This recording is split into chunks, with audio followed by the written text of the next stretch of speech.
it is come to theorem 1.3. After fundamental theorem of arithmetic, this is 1.3. Let P be a prime number. So according to this theorem, if any prime number divides a square, that means square of any number, it will obviously divide a also.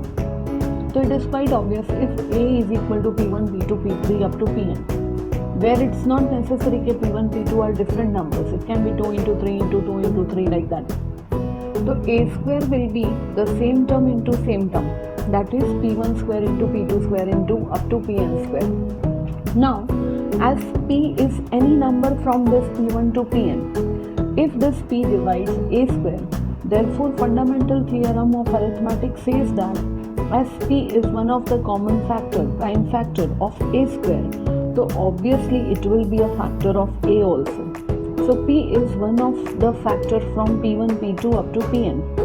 So thus it is proved that p also divides a. Now we have theorem number 1.4, which is root 2 is irrational. It's already a theorem, you don't have to write in a sum. So we have already proved if root 2 is irrational, how to prove it? So let us take root 2 to be r upon s. Now r upon s have some other common factor other than 1.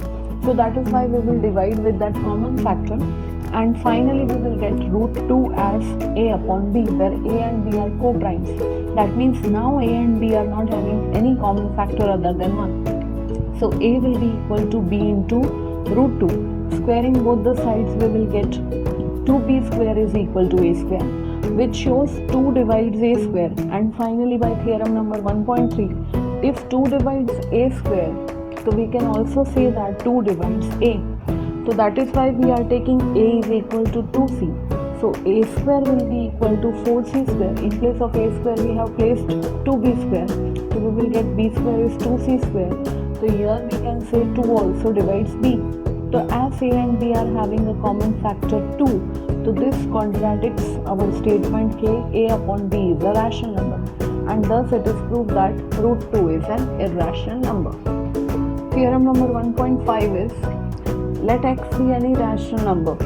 So if it is rational number, it can be expressed in the form p upon q, where p and q are co-prime and q is not equal to 0.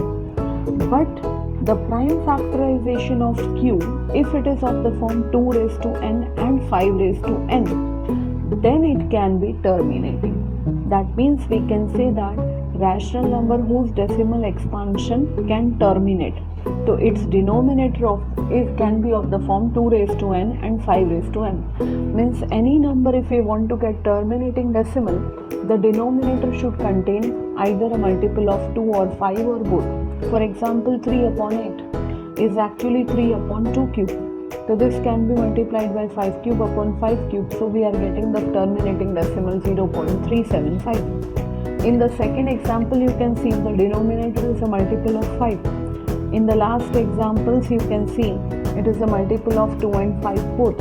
So if the denominator is a multiple of 2 or 5 or both, so we will be getting terminating decimal number.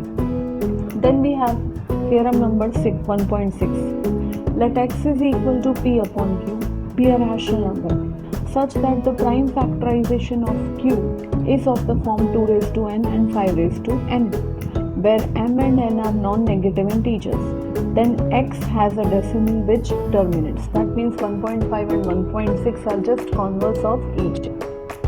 Now just reverse of it. If x is of the form p upon q, where p and q are co-primes, if q is not of the form 2 raised to n and 5 raised to n, then obviously we will not be getting terminating decimal. It will be non-terminating but recurring decimal.